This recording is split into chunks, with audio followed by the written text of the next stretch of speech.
Hello guys, ఎలా ఉన్నారు? అందరూ బాగున్నారా? ఈరోజు వీడియోలో మిల్ మేకర్ మసాలా కర్రీ ఎలా చేసుకోవాలో సింపుల్ అండ్ ఈజీ వేలో చూపించబోతున్నాను. అండ్ ఇది టేస్టీగా కూడా ఉంటుంది, క్విక్గా చేసేసుకోవచ్చు. లేట్ ఎందుకు, లెట్స్ స్టార్ట్ ద వీడియో.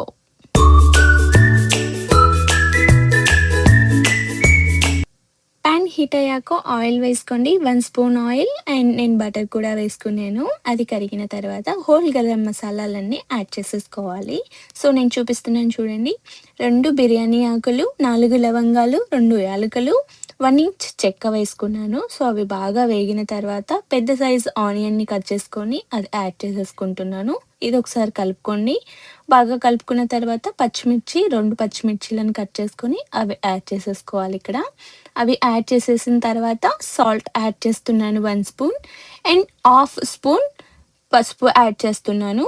అన్నీ వేసుకున్న తర్వాత ఇప్పుడు మనం వాటిని కలుపుకోవాలి. నీట్‌గా కలిపేసుకుంటే ఇప్పుడు ఈ ఆనియన్ త్వరగా మగ్గిపోతుంది. సాల్ట్ వేసుకున్నాం కదా! సో చూడండి కలర్ చేంజ్ అయిపోయింది. ఇలా కలర్ చేంజ్ అయిన తర్వాత 1 స్పూన్ అల్లం వెల్లుల్లి పేస్ట్‌ని యాడ్ చేసేస్తున్నాను. దీన్ని మనం కలుపుకోవాలి. పచ్చి వాసన పోయేంత వరకు దీనిని బాగా కలుపుకోవాలి. లో ఫ్లేమ్‌లో పెట్టుకొని, లేదంటే టేస్ట్ బాగోదు. 1 స్పూన్ కారం యాడ్ చేస్తున్నాను. సో కారం యాడ్ చేసుకున్న తర్వాత కలుపుకోండి. బాగా కలిపేయండి.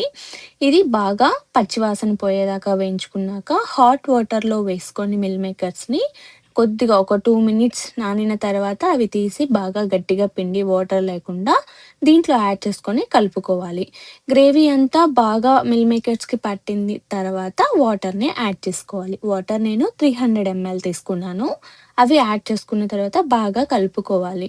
వాటర్‌ని బాగా వేసాం కదా! సో నీట్‌గా కలిపేసుకొని లో టు మీడియం ఫ్లేమ్‌లో పెట్టుకొని మూత పెట్టుకొని 5-6 మినిట్స్ వరకు మనం బాయిల్ చేసుకోవాలి. చూడండి ఉడుకుతుంది. సో అలా మనం కలుపుకుంటూ మూత పెడుతూ, కలుపుకుంటూ మూత పెడుతూ అది ఉడికేంత వరకు మనం అలా చేసుకుంటూ మధ్య మధ్యలో కలుపుతూ ఉండాలనమాట. అలా ఉంటే ముక్కకి బాగా ఆ గ్రేవీ అనేది పడుతుంది. టేస్ట్ చాలా బావుంటుంది. ఇది సింపుల్ అండ్ ఈజీ వేలో చేసుకోవచ్చు మనం. అండ్ 1 స్పూన్ ధనియా పౌడర్ యాడ్ చేశాను. దాన్ని కూడా కలుపుకొని ఒక 2 నిమిషాలు మూత పెట్టి ఉడికించుకోండి. మనకు కర్రీ రెడీ అయిపోయినట్టే. సో చూడండి ఇప్పుడు మూత తీసి చూద్దాం. ఇది కర్రీ మనకు ఫైనల్‌గా రెడీ అయిపోయింది. దీంట్లో మనం పెరుగు కూడా యాడ్ చేసుకోవచ్చు. నేను యాడ్ చేసుకోలేదు. సో ఇష్టమున్న వాళ్ళు యాడ్ చేసుకోండి. ఈ మిల్ మేకర్ కర్రీ రైస్‌లో తిన్నా, చపాతీతో తిన్నా, బిర్యానీతో తిన్నా చాలా టేస్టీగా ఉంటుంది. Protein rich meal maker curry ఇది. నాన్ వెజిటేరియన్ వాళ్ళకి ఇది చేసి పెట్టండి. బెస్ట్ అనే చెప్తారు. అండ్ ఇది ట్రై చేసి ఎలా ఉంది అని చెప్పి కామెంట్ చేయండి.